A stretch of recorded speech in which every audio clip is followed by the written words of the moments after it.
ये किया है काम। और क्रिकेट में दुबई में आज T20 वर्ल्ड कप में भिड़ेंगे चिर प्रतिद्वंद्वी भारत और पाकिस्तान। मैच से पहले कप्तान कोहली ने जताया अच्छे प्रदर्शन का भरोसा।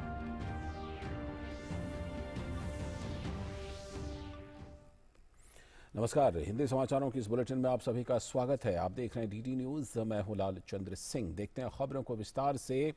सबसे बड़ी खबर इस वक्त की, केंद्रीय गृह मंत्री अमित शाह ने आज जम्मू में प्रशासनिक विभागों के लिए नियुक्ति पत्र बांटे। उन्होंने कई अन्य विकास कार्यों के लाभार्थियों को भी प्रमाण पत्र दिए।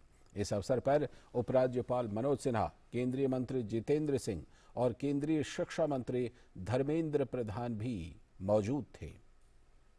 और इसी अवसर पर एक जनसभा को संबोधित करते हुए केंद्रीय गृह मंत्री ने जम्मू कश्मीर के विकास के लिए केंद्र की मोदी सरकार द्वारा उठाए जा रहे कदमों की चर्चा की।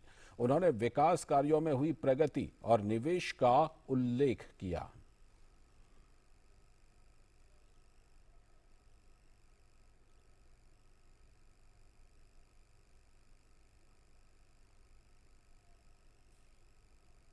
इंडस्ट्रियल पॉलिसी लेकर आए तब मजाक उड़ाती थी। मैं नाम लेना नहीं चाहता। ये 3 परिवार वाले जो शोषण करे हैं ना सालों तक, आपका करे या नहीं करे, ये मजाक उड़ाते थे। कौन आएगा यहां? ये मोदी जी का कमाल है। 12,000 करोड़ का इन्वेस्टमेंट आ गया है। मैं बताता हूं 51,000 करोड़ का इन्वेस्टमेंट 2022 के पहले आ जाएगा। और अमित शाह ने जम्मू कश्मीर के युवाओं को बड़ी संख्या में रोजगार दिए जाने का भी जिक्र किया। 25,000 सरकारी नौकरियां सर्विस सिलेक्शन बोर्ड द्वारा दे दी गई है। आज के दिन ही 7,000 लोगों को नियुक्ति पत्र अलग अलग प्रकार के देने का काम इसी मंच पर किया गया है। मित्रों, निवेश के चलते 5 लाख नए रोजगार उत्पन्न होने वाले हैं। अब तक जम्मू और कश्मीर मिलकर जम्मू में 7,000, कश्मीर में 5,000 करोड़ का निवेश का भूमि का आवंटन कर दिया गया। और अपने संबोधन में केंद्रीय गृह मंत्री ने प्रेमनाथ डोगरा का खास तौर पर जिक्र किया। एक पवित्र दिन है पंडित प्रेमनाथ डोगरा का, प्रेमनाथ जी का जन्मदिन। और हम सब जम्मू के लोग छोड़िए, पूरे भारत के लोग प्रेमनाथ डोगरा जी को कभी भुला नहीं सकते।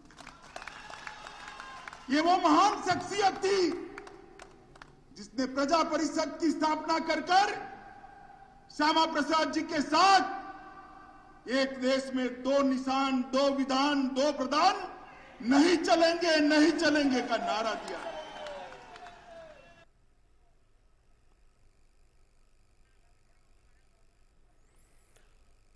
तो ये केंद्रीय गृह मंत्री अमित शाह का ये जम्मू कश्मीर का दौरा, और जम्मू कश्मीर के दौरे में उन्होंने ये जम्मू में वहाँ पर जनसभा को संबोधित किया है। और इसी जनसभा में उन्होंने इन तमाम बातों का जिक्र किया है। और ख़ास तौर पर अपने इस जनसभा के दौरान अमित शाह ने वहाँ लोगों से बातचीत की। जनसभा में काफ़ी संख्या में युवा मौजूद थे और उन्होंने वहाँ के युवाओं को, अल्पसंख्यकों को ये भरोसा दिलाया कि किसी भी तरह से वहाँ जो विकास की धारा है उसमें रुकावट नहीं आने दी जाएगी और सभी के लिए विकास के समान अवसर मिलेंगे।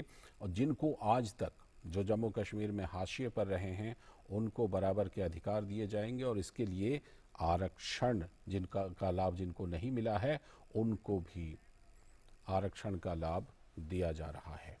तो ये नियुक्ति पत्र और जो प्रमाण पत्र उन्होंने वहाँ पर सौंपे हैं उनके दृश्य आप देख रहे हैं अपने टेलीविज़न स्क्रीन पर, क्योंकि इस अवसर पर वहाँ पर उन्होंने जो लोगों को नियुक्ति पत्र बांटे हैं, लोगों को प्रमाण पत्र दिए हैं, उसका ये दृश्य देख रहे हैं। इस अवसर पर वहाँ पर जम्मू कश्मीर के उपराज्यपाल मनोज सिन्हा भी मौजूद हैं। 2 केंद्रीय मंत्री धर्मेंद्र प्रधान और जितेंद्र सिंह वहाँ पर मौजूद हैं।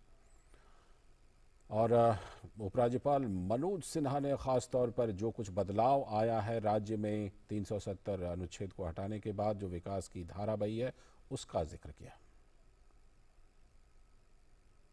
जम्मू कश्मीर जिस रास्ते पर आगे बढ़ा है मुझे लगता है कि आप सब उससे परिचित हैं। एक समय था यहाँ जब गुरखा समुदाय के लोग सरकारी नौकरी उच्च शिक्षा से वंचित थे। वाल्मीकि समाज के लोग पढ़ाई लिखाई से और अच्छी नौकरियों से वंचित थे। यहाँ की बहनों को अधिकार नहीं मिल रहा था। लेकिन ये सब आज मैं समझता हूँ कि हकीकत में बदलता हुआ आप देख रहे हैं। अभी जिन योजनाओं का, जिन कार्यक्रमों का शिलान्यास और उद्घाटन आदरणीय गृह मंत्री जी ने किया है, मैं कहना चाहता हूं कि शायद आजादी के बाद पहली बार जम्मू कश्मीर में 8000 लोगों को पारदर्शी तरीके से योग्यता के आधार पर नौकरी दी गई है। और अब बढ़ते हैं अगली खबर की तरफ। प्रधानमंत्री नरेंद्र मोदी ने मन की बात कार्यक्रम में ड्रोन तकनीक की चर्चा करते हुए कहा कि इस क्षेत्र में भारत को अग्रणी राष्ट्र बनाना है। इसके लिए प्रधानमंत्री ने युवाओं से नई ड्रोन नीति के बाद बने अवसरों का लाभ उठाने की अपील की।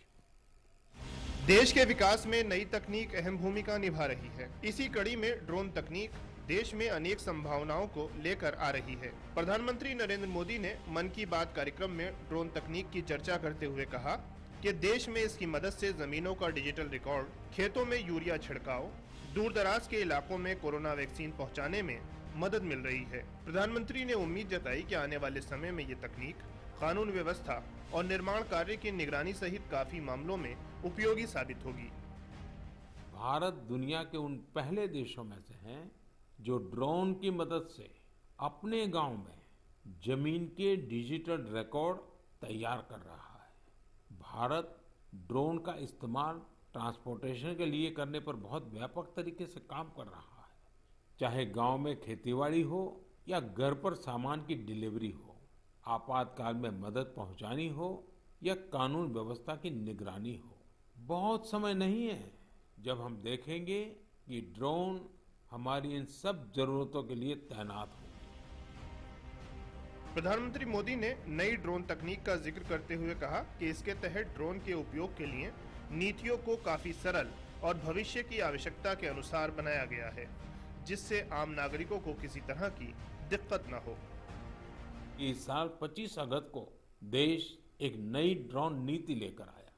ये नीति ड्रोन से जुड़े वर्तमान और भविष्य की संभावनाओं के हिसाब से बनाई गई है। इसमें अब न बहुत सारे फॉर्म्स के चक्कर में पड़ना होगा, न ही पहले जितनी फीस देनी पड़ेगी। मुझे आपको बताते हुए खुशी हो रही है कि नई ड्रोन पॉलिसी आने के बाद कई ड्रोन स्टार्टअप्स में विदेशी और देशी निवेशकों ने निवेश किया है। कई कंपनियां मैन्युफैक्चरिंग यूनिट्स भी लगा रही हैं। आर्मी, नेवी और एयरफोर्स ने भारतीय ड्रोन कंपनियों को 500 करोड़ रुपए से ज्यादा के ऑर्डर भी दिए। प्रधानमंत्री ने ड्रोन तकनीक का उपयोग कर एक युवक द्वारा मछुआरों की जान बचाए जाने का जिक्र करते हुए कहा कि युवा इस क्षेत्र में इसी तरह के नवाचार करके इसे आम जन के लिए और सार्थक और उपयोगी बनाएं। इसके लिए प्रधानमंत्री ने सरकार की तरफ से हर संभव मदद देने का आश्वासन दिया। Bureau report, DD news. और प्रधानमंत्री नरेंद्र मोदी ने मन की बात कार्यक्रम में जीवन के सभी क्षेत्रों में महिलाओं की भूमिका की चर्चा की। संयुक्त राष्ट्र दिवस के मौके पर संयुक्त राष्ट्र में भारतीय महिलाओं के योगदान से लेकर पुलिस और सेना में भी महिलाओं की भूमिका का उन्होंने वर्णन किया। साथ ही प्रधानमंत्री ने वैश्विक हित की दिशा में भारत के द्वारा किए गए कार्यों को भी रेखांकित किया। आज संयुक्त राष्ट्र दिवस मनाया जा रहा है।